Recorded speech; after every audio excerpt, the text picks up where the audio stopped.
Atomic batteries to power.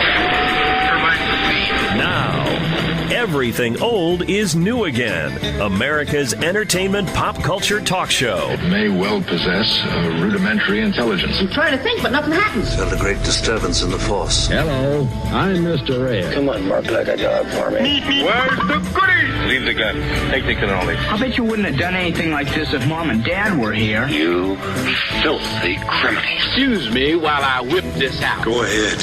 Make my day. Here are your hosts, Douglas Viviani and David Cohen.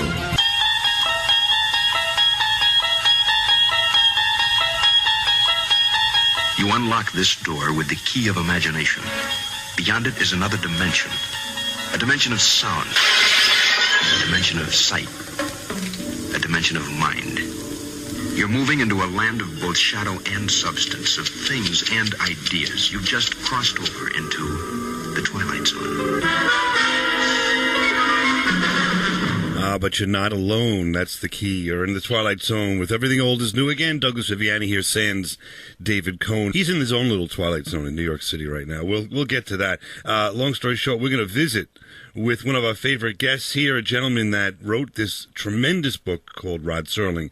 His life, work, and imagination. He's also one of the forces behind what is called Serling Fest, which is going to be basically held this weekend, October 16th and 17th.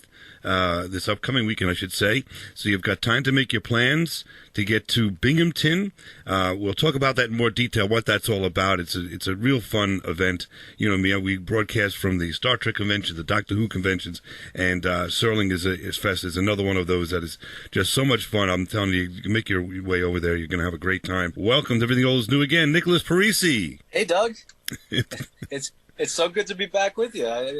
Really, really happy to be here. Thanks for having me. Show number 5, believe it or not, that you're on with us. So you're heading towards that position where you get the T-shirt you get to wear around town and it says everything old is new again on it. Anyway, let's talk about golden sombrero. Exactly.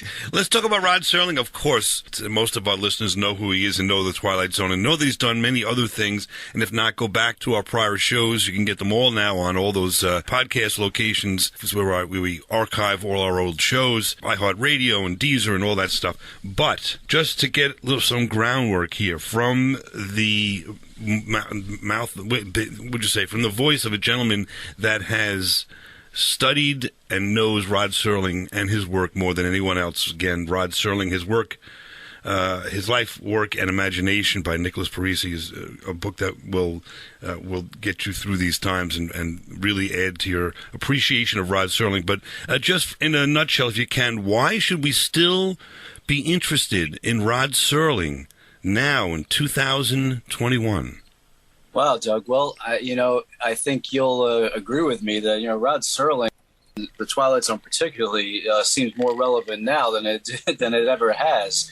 We've lived through our Twilight Zone in reality these last couple of years, and I'll tell you, I'm working on something right now that's Serling related that kind of goes along with this exact concept that, the Twilight Zone, a 60-year-old television series. I mean, it debuted 62 years ago on October 2nd, 1959. It has been the go-to. It's the touchstone for people trying to make sense of what has gone on in the world in the last really 4 or 5 years.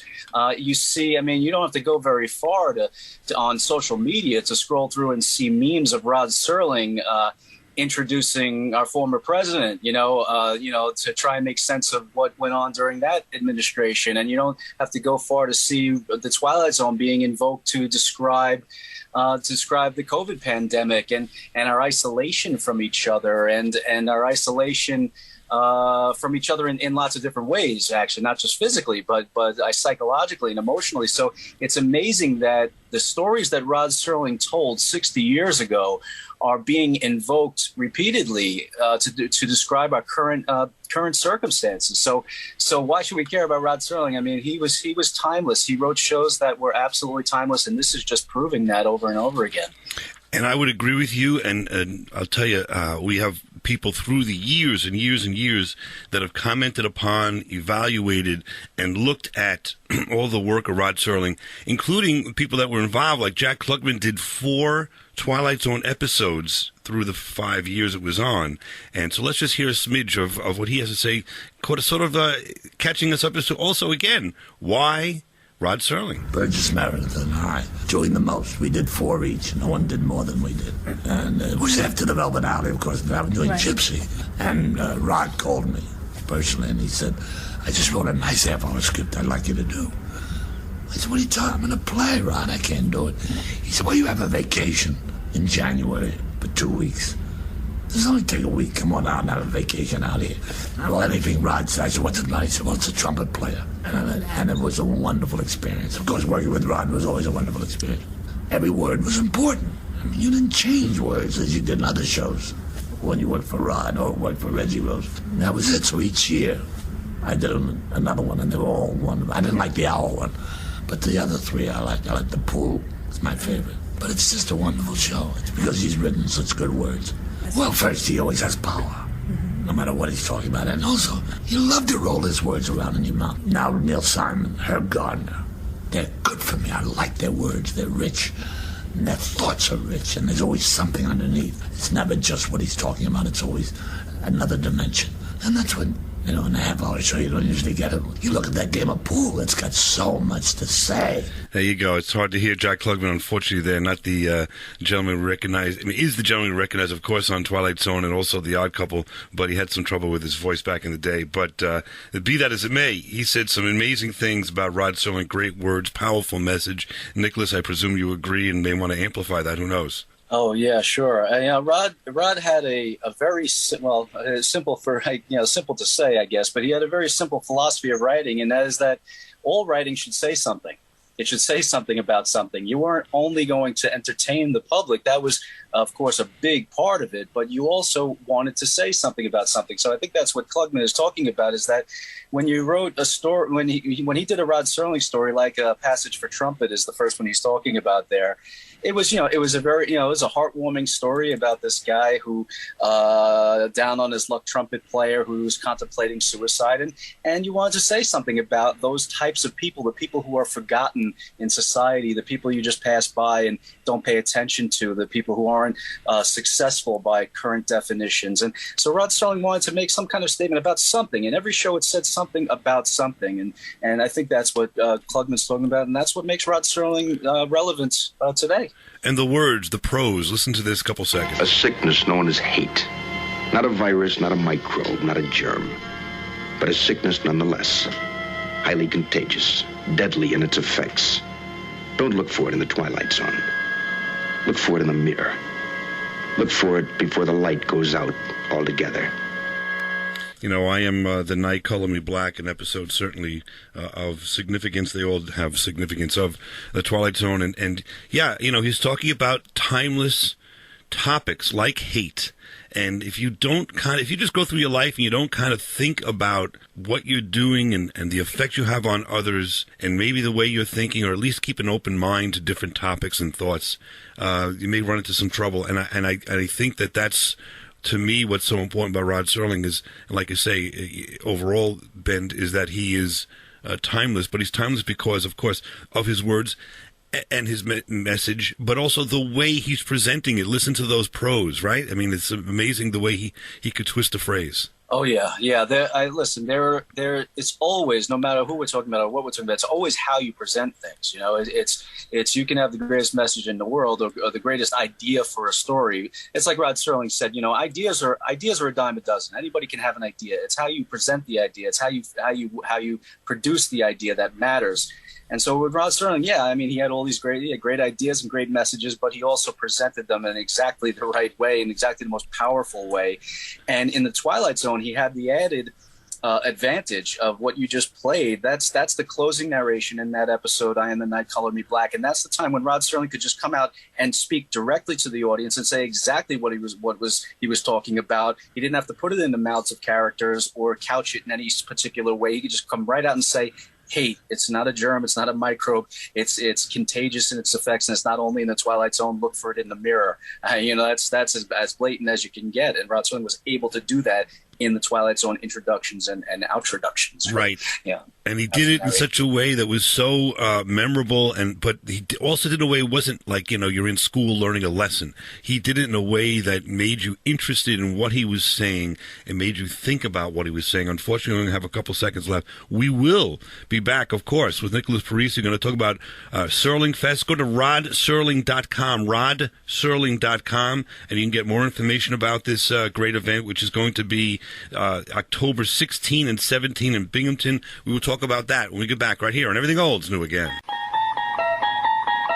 These days, the news is full of teen suicide, drug and alcohol abuse, bullying. It's depressing and concerning, but there is hope. WWE Intercontinental Champion Mark Merrow. Champion Choice is a live presentation that empowers students to make positive choices and live their best life. I teach students how to live a drug-free life, prevent bullying, avoid peer pressure, and keep negative people out of their lives. We are defined by our choices. There is hope. To schedule a Champion of Choices presentation for your school or organization, visit thinkpos.org. That's thinkpos.org. You're listening to Everything Old is New Again, America's entertainment pop culture talk show with Douglas Viviani and David Cohen. Stay with the Friday Night Trail and it will lead you to the Twilight Zone. That mysterious region where the past, present, and future have no dividing line, whose boundaries are the extent of your imagination. Here your favorite performers star in unique roles, playing people who unwittingly leave reality behind for strange excursions into the unknown. Now this gentleman would gladly leave reality behind. He's Leon Ames, and he suffers the slings and arrows of parenthood as the harassed father of the bride, which incidentally is the title of the new Friday night comedy series. Week after week, you'll find the most exciting gallery of Friday night entertainment on your favorite CBS channel. There we go, back here and Everything Old is New Again, talking Rod Serling with the author of Rod Serling, his life, work, and imagination, Nicholas Parisi. Also talking about, I'm going to dive into a little bit here on the idea of what is Serling Fest and what's that, where's it going to be specifically? We know it's in Binghamton. We know it's this weekend, October 16 and 17, or the weekend of 16 and 17. We'll get to that. But first, I just want to comment on that. I just found that very interesting, where back in the day, when we had TV Guide and we had only 3 stations, there was a time when each station would kind of promote their lineup as it's upcoming in, say, September, right? And there was Rod Serling, 1961, telling us what the lineup was for, or some of the lineup for Friday night. And I just thought it was, you probably have heard that before, I guess? I have heard it, yeah, but it's not exactly common. Yeah, that's a rare bit of audio. Yeah, and it's just fun to see him step out of the Twilight Zone and actually use his persona. And everyone knew when, I guess, in 61, they were listening to that, who Rod Serling was, what it was all about. And you know what? Maybe I should watch this Father of the Bride show also. Why not? Yeah, he would. Listen, he was a successful pitchman, and he did a whole lot of commercials after the Twilight Zone was over. So, yeah, that was part of his gig. Yeah, and earned the trust of us and many actors. We'll get to that. But tell us a little bit about what's happening the weekend of October 16 and 17 in Binghamton, and where and how we can get more information about this. Well, yeah, thanks, Doug. This is our annual event. This last year we had to go virtual because of COVID issues, but this year we'll be back in person, with an actual event in Binghamton, New York. And in case your listeners don't know, Binghamton is Rod Serling's hometown. Rod Serling grew up in Binghamton. He loved Binghamton, and we've had this event, Serling Fest. This is going to be our fifth annual event, including the virtual event last year. And it's going to be Saturday and Sunday, October 16th and 17th. October 16th, we're going to be at the Broome County Forum Theater, which is on Water Street in Binghamton. It's a beautiful old theater that we've had every one of our Serling Fests at so far. And our guest of honor this year is going to be Mark Zickery, who wrote The Twilight Zone Companion. This is Mark's going to be his first appearance at Serling Fest, so we're really excited to have him this year. We've had pretty much almost every author who has written a Serling or Twilight Zone related book has been a guest at a prior Serling Fest, and this is going to be the first time for Mark. So it's going to be at the Forum Theater on Saturday, and then on Sunday we're going to be at the Rod Serling School of the Fine Arts. It's at Binghamton High School, but Binghamton High School has a Rod Serling School of Fine Arts, And the theater at the school is the Helen Foley Theater, which was named after one of Rod's earliest mentors, Helen Foley, a teacher at Binghamton High School. So we're going to be at that theater on Sunday. It's going to be all day, 10 to 6 on Saturday, 10 to 4 on Sunday. Mark will be with us. We have a whole bunch of other events going on from all the participants. But the one thing I really want to stress is that the main reason we're having Serling Fest, this year anyway, is to promote a Kickstarter. And the Kickstarter campaign is called As Timeless as Infinity, a Rod Serling Monument. And the goal behind the Kickstarter is to get enough funds raised to get a statue of Rod Serling built and installed in Recreation Park in Binghamton. So this is a big deal. We're not charging admission for Serling Fest this year, so there's no registration, no admission, just show up. And we hope that it's going to attract a lot of locals with no admission. Just stop in, say hello, see what's going on, and hopefully donate to our Kickstarter campaign, which is going to launch that day, October 16th. So if you go to Kickstarter.com and you look up Rod Serling in upcoming events, you'll see that Kickstarter is going to launch on October 16th. And we need to raise a significant amount of funds to get the statue made. But Rod Serling, if anybody deserved a statue in Binghamton, it's Rod Serling. And so this is a long overdue honor that we're hoping to realize through Serling Fest, through the Kickstarter. And we hope that all of the Rod Serling admirers help us make this happen. And it was about homespun stories. It was about stories of growing up and of children and so forth, and the timeless nature of being young. And that park, it's got a huge baseball field. It's got another statue of a cornerstone person in I don't forget who it is in Binghamton. But it's also George Johnson. There you go. And it's also, from what I understand, within walking distance from his home where he grew up. Right, this park. Yeah, it's just a couple blocks away from 67 Bennett Avenue, which is where he grew up. The house is still there. The house pretty much looks just as it did when he grew up, when he was living there. And this is the park that inspired walking distance. The Twilight Zone episode, the carousel that Rod Serling rode in Recreation Park is still there. There's still the same carousel, the same horses are still there. It's one of it's an antique carousel. That's still there. And now the only difference is that now they've adorned it with pictures of, Twilight Zone artwork around the outside of the carousel. So to have a Rod Serling statue in the vicinity of that carousel is really, there's nothing more appropriate than that. Now, of course, while you're at Serling Fest, you could take a ride by Rod Serling's house. You're not going to knock on the door, but you could ride by and see where he grew up. Oh absolutely. Right, and then so a little extra novelty there. You go to dinner after the show or after the convention, so to speak, and then you do that. Now, with respect to the statue, I presume you have the spot picked out, which I think I've seen it you promote, but also have approval for this. I mean, this is not like a questionable thing. Yeah. This is just you need the dough, and you have the artist and all ready to go, and what? Yes, we are. Everything is lined up, and this is, to be real clear, Kickstarter is all or nothing. So we either fund this or we don't. So we have this all lined up. If we get the funding for this, it will happen. So yeah, we have the mayor of Binghamton is on board. He's very supportive of the idea. We have the artist. There's a company called statues.com.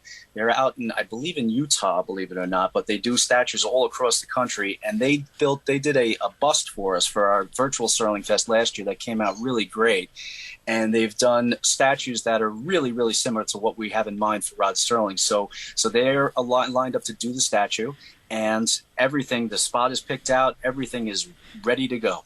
Do we know what the statue is going to look like? Not to unveil it now on the radio, so to speak, but it's all planned out in terms of what's he going to be doing, I guess. The proposed design of the statue you can actually see at the Kickstarter site. So if you go to Kickstarter.com and check out, again, upcoming Kickstarter campaigns, and look up Rod Serling, you'll find it. And the proposed design is Rod in his classic standing pose with his hands clasped across his chest, kind of stepping forward, and behind him will be a door that's slanted to some extent, and on the door we'll have inscribed the words, "You unlock this door with the key of imagination," and Rod Serling standing in front of it. So that is the proposed design for it. And I think he would love that in some ways, because he also did lots of lectures, and he did try to explain the writing process. He did try to, light the flame of others' imagination as well.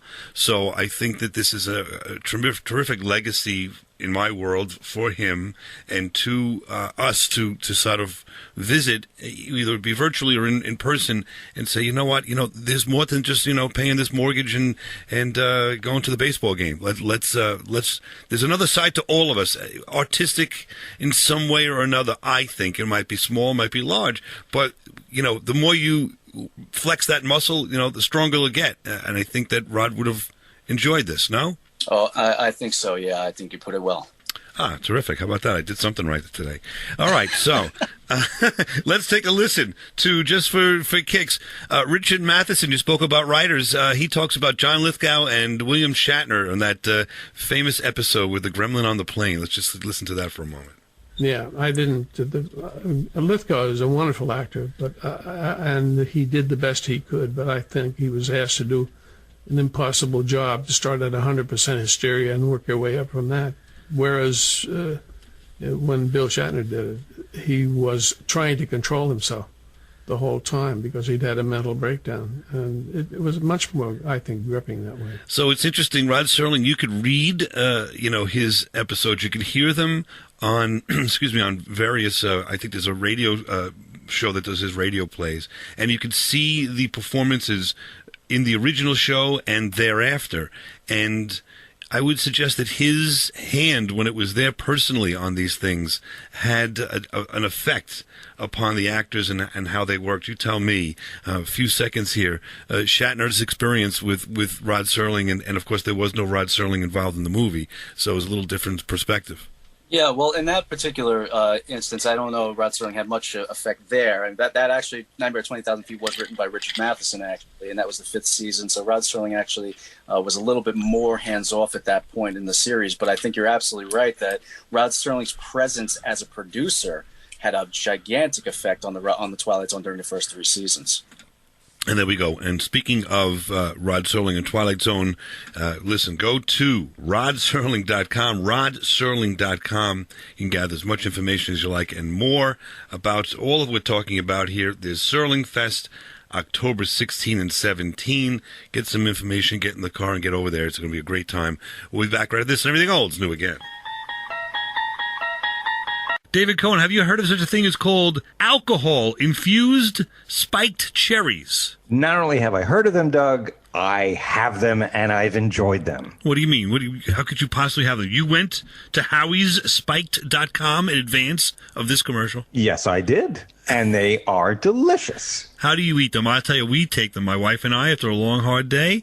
We take the original spiked cherries, put them into a nice vodka gimlet, and they don't just sit there. They add an ambiance and a flavor to that drink that's beyond. And, the 10% alcohol doesn't hurt. Well, I was going to say, I cut right to the chase. I eat them right out of the jar. And I prefer, actually, the Balls of Fire flavor versus the original, but both excellent. How about that? Listen, spiked cherries, something different, something tremendous, something really great for a drink, for Jell-O shots. You can just eat them out of the jar, whatever you want to do. howie'sspiked.com, howie'sspiked.com. This fantasy sequence dealt with this young man's father who was a Japanese American who signaled Japanese planes at Pearl Harbor. It became something of roused a little controversy with particularly Japanese American and Asian American civil liberties groups and advocacy groups. And so for that reason, CBS pulled that episode. And it has a unique distinction of being the only Twilight Zone series that was aired only once. It's never been re-aired. Welcome back to Everything Old is New again. Douglas Viviani here with the author of Rod Serling, His Life, Work, and Imagination, Nicholas Parisi. Get on Amazon. Its book is still around, and I'm telling you, it is not going anywhere. It's an amazing work. You're really going to enjoy it. It's something that dives not just into the Twilight Zone, but all of the work that Rod Serling has performed and written, and it's quite interesting behind-the-scenes discussion for sure about all of that. If you want to learn more about Rod Serling, it's Rod Serling, His Life, Work, and Imagination. And I thought it was interesting. There's quite a few accolades about this book, and one of them is fans of Twilight Zone will rejoice, but this book is for more than the love letter to that series. It should be read by everyone, especially those who wish to see how the creative process can develop and grow over even a short lifetime, because Rod Serling did die, unfortunately, prematurely, as we would say today, and left quite a legacy, right? Yeah, I mean, he was only 50 years old when he died in 1975, and he started writing when he was essentially 25. So it was basically a 25-year career in which he left behind this unbelievable, amount of work. Not just the Twilight Zone. I mean, what I discovered. One thing I discovered when I was writing the book, and it was. Just almost accidentally, is that the Twilight Zone is essentially the middle ground in Rod Serling's career. He had, if you look at Rod Serling's writing career, his first script was produced in 1950. The Twilight Zone debuted in 1959. He died in 1975. So you essentially have 5 years before the Twilight Zone. 10 years before the Twilight Zone, 5 years of the Twilight Zone, and then 10 years after the Twilight Zone. So the Twilight Zone is right smack dab in the middle. And all of that stuff before and after the Twilight Zone has not been discussed in the amount of detail that I wanted to do in this book. And so that was one of the impetus, for doing this book, is to describe all that other stuff that had been neglected, I think. And something that seems to be neglected, I guess, George Takei was talking there from Star Trek, of course, Mr. Sulu, about his experience on the show. And is that true, that his episode only aired, and hasn't been aired through the reruns at this point? It certainly was true when George Takei said that. I'm not sure when exactly he said that, because, it was actually not the only episode that was only aired once. When the Twilight Zone first went into syndication, there were a handful of episodes, I believe 6 actually, that were held back for various reasons. There were a couple of lawsuits. There was an occurrence at Owl Creek Bridge. It was an episode of the Twilight Zone which the Twilight Zone bought to air. They actually only bought it to air once, because it wasn't really a Twilight Zone episode. It was an independent film that they used, so that was never going to be in syndication. So that was one, and then there were a couple of lawsuits. And then, but the George Takei episode, which is called The Encounter, was held back because exactly what George Takei said. There was some protest or some protests from Asian American groups over the implication that there could have been Japanese Americans who helped guide the bombers into Pearl Harbor, which of course is absolutely false, and no evidence of that whatsoever. And just the implication of that was a little too inflammatory, so CBS decided, let's just not even syndicate that. So it was not seen in syndication for decades afterward. It was released on DVD and Blu-ray and so forth, and actually on VHS tape, but I think was the first time it was released. So and I'm sure it has been added to the Sci-Fi Channel and those kind of things. So now you can see it, but back then, no, absolutely not. I would suggest that Rod Serling, and he'll tell us right now, had a reason for doing all of what we're doing, or what he's doing, and inspiring people like yourself to continue with the legacy. Let's listen for 40 seconds. Listen to Rod Serling himself talking about what his writing is all about and why. The artist must convey to his audience that the business of man, by God, is man. And the audience must in turn acknowledge the fact that it is not enough to feel guilt or remorse or even pity for the condition of some of his fellow men. He must do something. And all of us, we have an obligation to do something about it. So long as there is hunger, violence, wars, pollution, and prejudice and inhumanity, it isn't sufficient that someone like myself simply writes of it, or that someone like you listens to it. We've got to do something about it. To know and not to care. That, ladies and gentlemen, I believe is the ultimate obscenity. Thank you very much. Yes, no, or maybe. Nicholas Parisi. Oh, God, yes, 1,000 times yes. That's Rod Serling in a nutshell. That is, he believed in not only the power of writing, as I said before, he believed that all writing must say something about something. So he believed that writing was should be powerful enough to make a statement about something that, like he was talking about there, but also that it was, that didn't really mean anything unless the audience then took the next step and did something with that influence, So, and not only that, but I think in a lot of ways he was talking about television specifically. He was talking about the fact that television reaches so many people, and especially in that time when, like you said, we only had 3 networks, and television could reach millions and millions of people, and he constantly felt this despair that it was being used for nonsense, and that he understood that there's a time for Green Acres. There's a time for Gilligan's Island. That's okay. but they're also, television has a responsibility. If it reaches that many people, it has a responsibility to educate those people. So there should be a time when you took television and used it for more than what it was being used for, and that's what partly what he's saying right there. And I have to say, I agree, and we all, if you really think about it, agree. You know, there's a time and place for fun. We do that on the show, and so forth. There's also a time for reflection. There's also time for action, and you know, to just sit back and let the world go by and not at least try, at least in your own circle, to have some influence for the better. Of course, Twilight Zone Examined was the better too. Who's to determine what is the better? But you know, to just go through life and not participate is the ultimate obscenity, if you want to say. And that's what he said. It was prophetic too. Listen to this little message here for 1 minute. But I just listen to the way he presents this. You walk into this room at your own risk, because it leads to the future. Not a future that will be, but one that might be. This is not a new world. It is simply an extension of what began in the old one.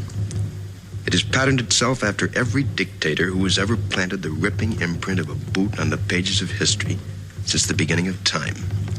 It has refinements, technological advances, and a more sophisticated approach to the destruction of human freedom. But like every one of the superstates that preceded it, it has one iron rule. Logic is an enemy and truth is a menace. The Chancellor, the late Chancellor, was only partly correct. He was obsolete. But so is the state, the entity he worshipped. Any state, any entity, any ideology that fails to recognize the worth, the dignity, the rights of man, that state is obsolete. A case to be filed under M for Mankind.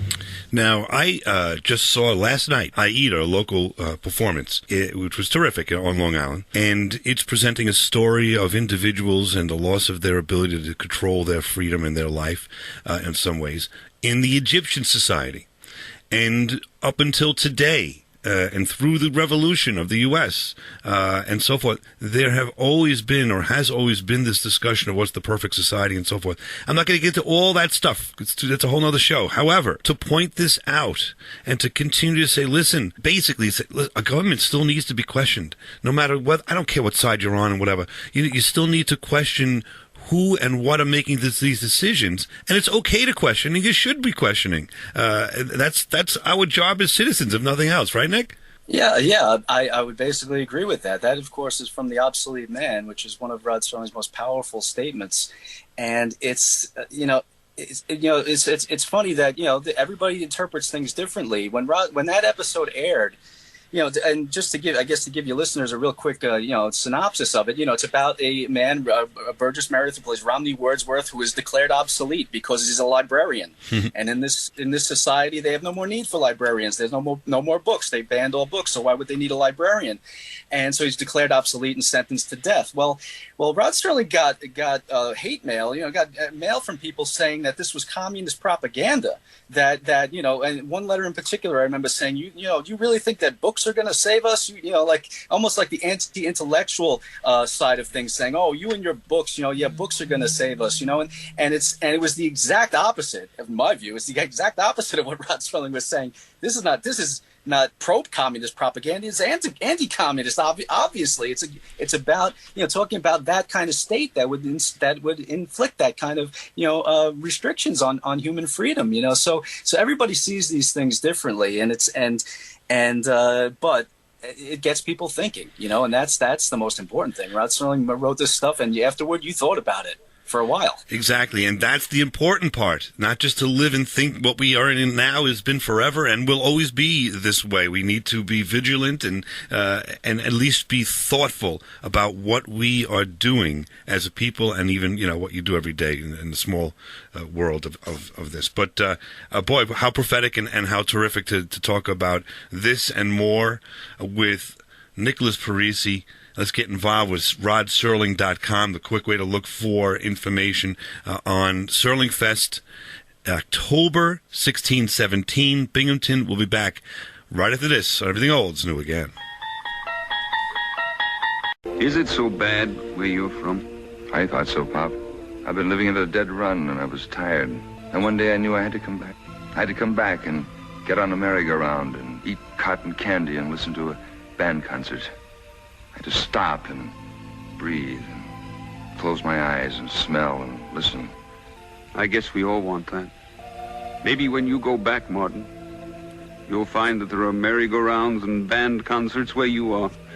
Maybe you haven't been looking in the right place. You've been looking behind you, Martin. Try looking ahead. Welcome back to Everything Old is New Again, and we are all about that episode, that theme, and we're doing a deep dive here, if you will, into Rod Serling, his life, work, and imagination with Nicholas Parisi. And I want to say it's time to dive into the idea that even if you can't make the October 16th, 17th Serling Fest, you can participate in a Kickstarter campaign that will help to promote this legacy further by building and having funds to build a beautiful statue in Binghamton, walking distance from Rod Serling's home, to help to promote and remember this gentleman who should be remembered in my world through the ages. And again, we're here with Nicholas Parisi to talk about that a little bit. Nicholas, that's a walking distance. I know one of your favorites, one of my favorites. But why is it one of our favorites, and how does it tie in, if you will, to what you're doing here with the Kickstarter campaign? We can kind of repeat, but maybe in a different way, the idea that that carousel that was in that episode is right in the park where we want to do this statue. But also, why does that episode seem to tug on something within us that makes us want to watch it over and over again and hear those prophetic words? Oh, God. It is one of my favorites, if not my favorite Twilight Zone episode. And I loved that episode from the first time I saw it when I was probably 10 years old. So it wasn't like an episode that grew on me as I got older. But as I got older, yes, you do appreciate it even more, because it's about this man who's just gotten to the point in his life where he doesn't want anything more than just to go back and, just like he said in that clip, I just want to go back and stop and breathe and think and be a kid again, just to be a kid again, even if it's just for a day, to ride the merry-go-round and eat cotton candy. And that was Rod Serling at that time. Martin Sloan, the character in that show, was 36 years old. Rod Serling was 36 years old when that aired. It was as autobiographical as he could be. It was the park that he goes to is based on Recreation Park, which is in Binghamton, a couple blocks from Rod Serling's house. Again, the carousel is there. Right now, there is a marker in the bandstand in Recreation Park that says Rod Serling, creator of Twilight Zone, walking distance. It was as autobiographical as the Twilight Zone got. And I think that anybody who is looking back on his life and saying, how did I get here? Did I do the right thing? Did I accomplish enough? Am I being true to myself? And thinking, I would just like to go back and just start it all over again, just do it over again. I think that's a universal feeling. And as you were talking about before, it's about the way you present it and those words. And that is such a lyrical, beautiful, literally written episode. There are quotes in that episode that give me the goosebumps every time I hear them, and I've seen the episode 50, 60 times. They still make the hairs on my arm stand up. So that was Rod Serling at his finest in that episode, and that's what the Rod Serling Memorial Foundation. I'm the president of the Rod Serling Memorial Foundation. We're about preserving Rod Serling's legacy, and that's what this statue is about putting that statue there so that anybody who comes to that park knows that one of the 20th century's greatest writers called Binghamton home and loved the place. And that's what we want to convey with that statue, that this was Rod Serling's park and he loved this place, and here's who he was. And also, we think about this 30 years, 50 years from now, and that statue's still there. And hopefully we're still around, but we've got some canes and we're walking around there and hearing and listening to maybe a 10-year-old in the year, 2040. And the kid says, what is this? And dad or granddad might be able to point out and explain and ignite the fire a little bit for this kid to watch some old episodes.